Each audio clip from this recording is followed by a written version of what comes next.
In the year 1805, Scotland was a land of rugged highlands, misty lochs, and castles that echoed with centuries of tradition. Among these stood the estate of a powerful duke, a man who outwardly had everything: wealth, servants, and the respect of the aristocracy. Yet beneath the grandeur lay an emptiness that no riches could fill. His beloved wife had died suddenly when their only child was still a toddler. From that moment onward, grief consumed him, and his once proud castle became a place of shadows. The duke's heart hardened with time. Rather than seeking solace in friendship or remarriage, he turned inward, consumed by the single thought of preserving his family's bloodline and legacy. In an age where noble titles were everything, he feared that marrying his daughter off to another house would scatter his inheritance and dilute his name. This fear grew into an obsession, shaping every decision he made. Instead of opening his doors to alliances and suitors, he built walls, not just of stone, but of secrecy. He told himself he was protecting his daughter, but in reality, he was isolating her. The castle's great halls, once filled with music and laughter, grew silent, broken only by the echo of his footsteps and the innocent laughter of a child who knew no world beyond those walls. Loneliness can twist even the strongest minds, and for the Duke, his grief became a dangerous kind of devotion. Protecting his daughter turned into controlling her, and his vision of legacy blinded him to love's true meaning. What began as a father's sorrow slowly became a path that would stain his family name for centuries to come. Eliza Prescott, the Duke's only daughter, grew up in a world unlike that of other children her age. While the villages outside the castle bustled with laughter, markets, and the sounds of ordinary life, Eliza's childhood was one of confinement. Her father, the Duke, convinced himself that isolation was safety, and so he allowed her no friends, no play beyond the castle gates, and no freedom to explore the world beyond stone walls. Instead, Eliza's days were filled with the strict discipline of tutors hired to teach her literature, music, and languages.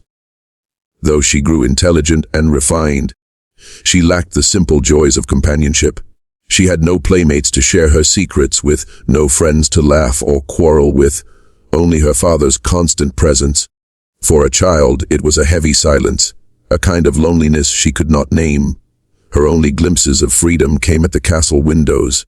She would spend hours watching the winding roads below, where peasants carried baskets, children chased each other, and travelers passed on horseback.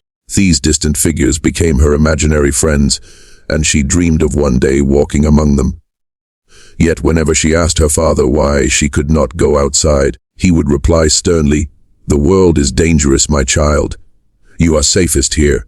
What he called protection slowly became a prison.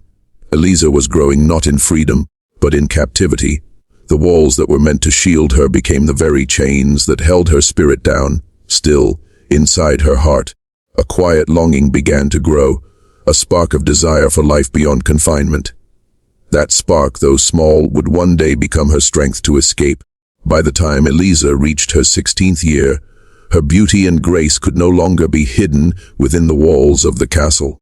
Servants whispered quietly among themselves that the Duke had grown unusually possessive of his daughter, guarding her with a watchful eye that bordered on obsession. Suitors from neighboring families occasionally inquired about the young lady of the castle, but the Duke turned them all away with curt refusals. To him, no man was worthy, and worse, marriage to another would mean sharing his wealth and legacy with outsiders. It was in this mindset that the Duke made a decision as shocking as it was forbidden. Instead of preparing Eliza for a future beyond the castle, he arranged a secret ritual within its chapel. No priest was summoned, no record was kept. Under the flickering glow of candlelight, he performed a symbolic marriage, binding his daughter to himself. He justified the act not as immorality but as preservation, a way to keep the family's bloodline pure, its riches untouched. For Eliza, the ritual was bewildering and terrifying. Having known only her father's authority, she did not fully understand what was being forced upon her. She stood silent as vows were spoken, her voice absent, her spirit trapped. Though she obeyed, a deep unease took root in her heart. She realized, perhaps for the first time, that her life was not her own. This decision, born of obsession and grief, became the darkest secret of the castle, a truth hidden not only from society, but from the very conscience of the Duke himself. What he saw as protection was in reality imprisonment, and Eliza was left to endure a life built on silence and fear. The years that followed the secret ritual dragged on like a shadow over Eliza's life. For 16 long years, she lived in silence within the castle walls, her world defined by duty, fear, and a suffocating obedience to her father's will. Servants came and went, but few dared to speak of what they suspected.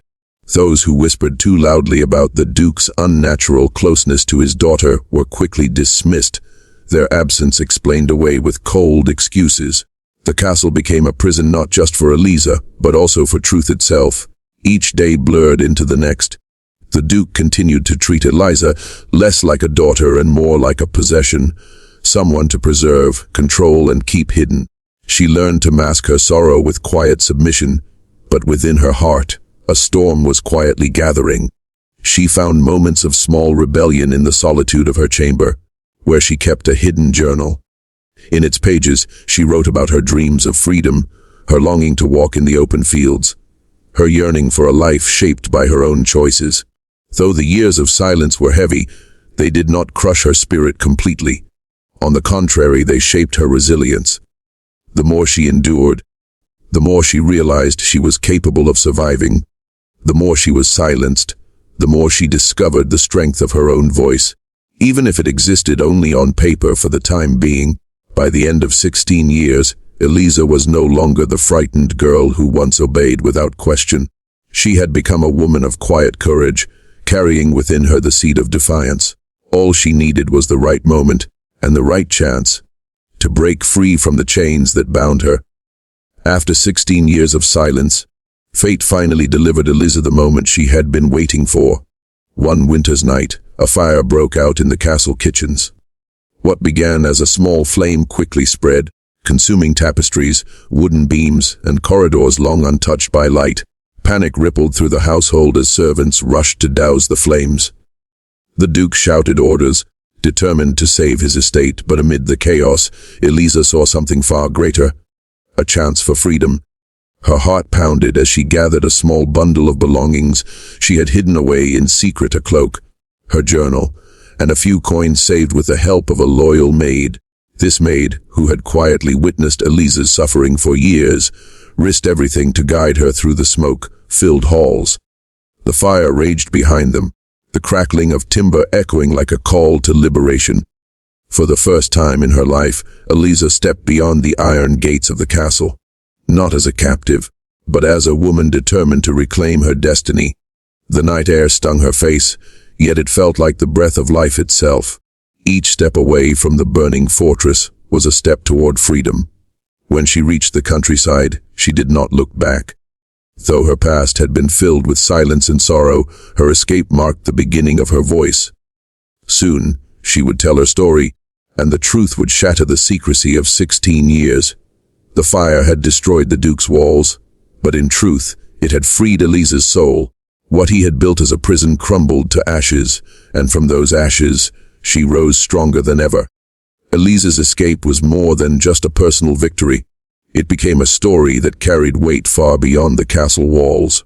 When she found the courage to speak openly about her 16 years of silence, the truth spread quickly through the Scottish countryside. People were horrified by the Duke's obsession and secrecy, but more than that, they were moved by Eliza's resilience.